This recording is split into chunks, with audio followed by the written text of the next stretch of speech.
Halo Sobat Rupiah Kalbar, Oni di sini. Hari ini saya pengen berbagi ke teman-teman semua mengenai sebuah buku yang saya baca, Why the Rich Are Getting Richer by Robert Kiyosaki. Bicara mengenai penulisnya, Robert Kiyosaki ini terkenal sekali teman-teman, dimana kita tahu beliau merupakan penulis pertama, penulis yang terkenal melalui bukunya Rich Dad Poor Dad. Robert Kiyosaki sendiri merupakan seorang investor, kemudian penulis, motivator, dan banyak sekali mengisi seminar-seminar terkait financial education. Bicara tentang buku ini, saya punya 3 insight yang pengen saya bagikan ke teman-teman sekalian. Yang pertama, kenapa orang kaya semakin kaya dan orang miskin semakin miskin?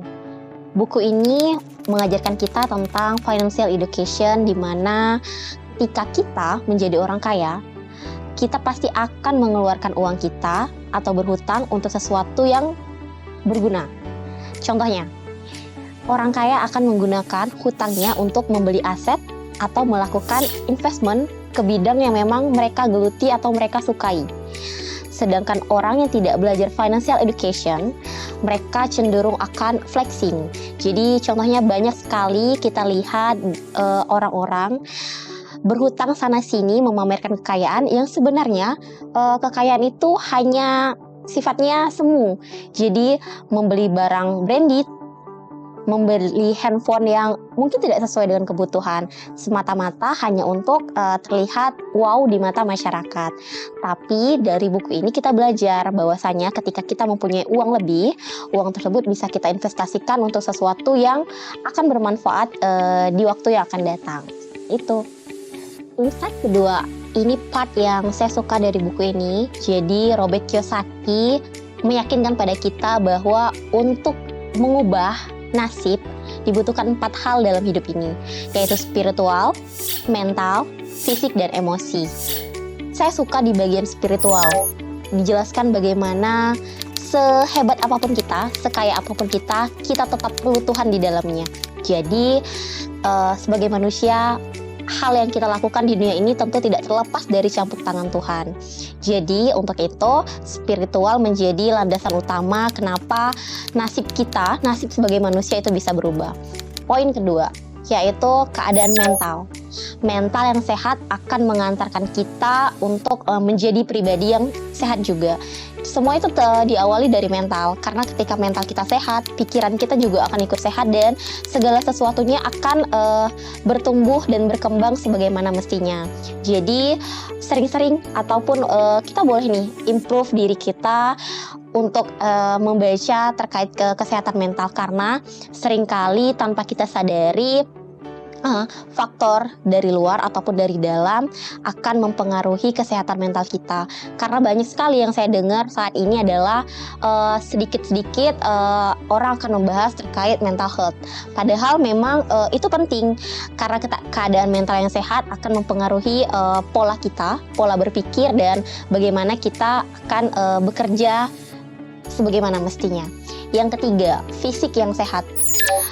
Ketika mental, spiritual sudah sehat di dalamnya, tentu harus didukung dengan fisik yang sehat.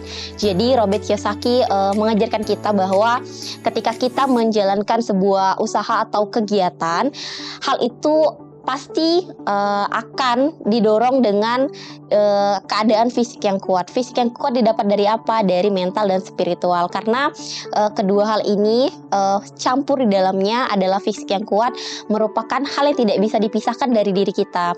Jadi spiritual, fisik, dan mental yang kuat adalah cara kita, bagaimana kita bisa bertumbuh dan berkembang untuk menjadi pribadi yang kuat.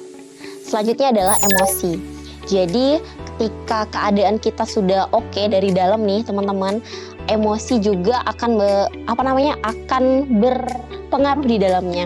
Ketika kita bisa mengatur emosi, ketika kita bisa menempatkan sesuatu pada tempatnya dan tidak mudah terbawa oleh ego, kita akan bisa menempatkan sesuatu sesuai dengan porsi dan bisa mengambil sebuah keputusan dengan baik dan bijak. Insight terakhir yang pengen saya bagikan di buku ini adalah di mana Kiyosaki menjelaskan kepada kita bahwa financial education itu penting ditanamkan sejak dini.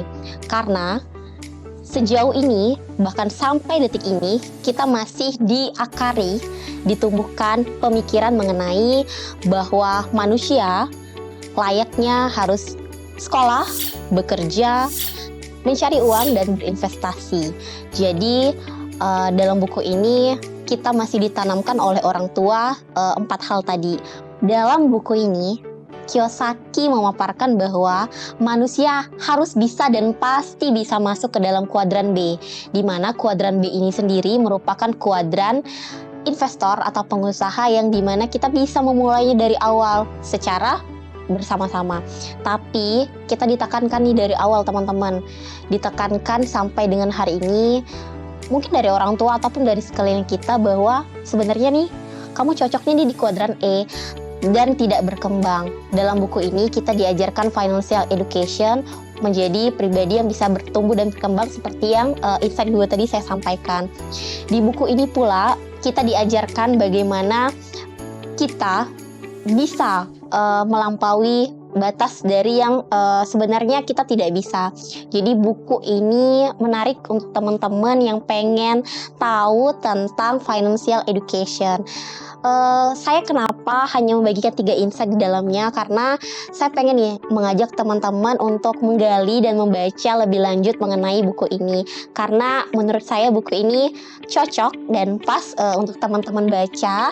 Karena mendengar dari cerita saya aja nih, saya penasaran bahwa kita tuh bisa melampaui dari batas yang sebenarnya kita cuma mampu segini, tapi dalam buku ini mengajarkan kita, oh kamu bisa nih lebih dari ini, bisa lebih dari ekspektasi yang kamu ataupun orang lain tidak sangka-sangka terhadap dirimu.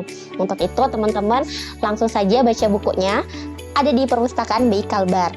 Satu quotes yang saya suka banget dari buku ini adalah, ketika kamu ingin mengubah dunia, maka kamu harus mengubahnya dari dirimu sendiri. Jadi teman-teman, semuanya itu dimulai dari kita. Kalau bukan kita, siapa lagi? Kalau bukan hari ini, kapan lagi teman-teman? Jadi teman-teman, membiasakan sesuatu yang baik itu adalah sebuah pembiasaan yang memang harus dipaksakan dari diri kita sendiri. Karena kalau kita menunggu orang lain yang memaksa, mungkin kita tidak akan bergerak-gerak.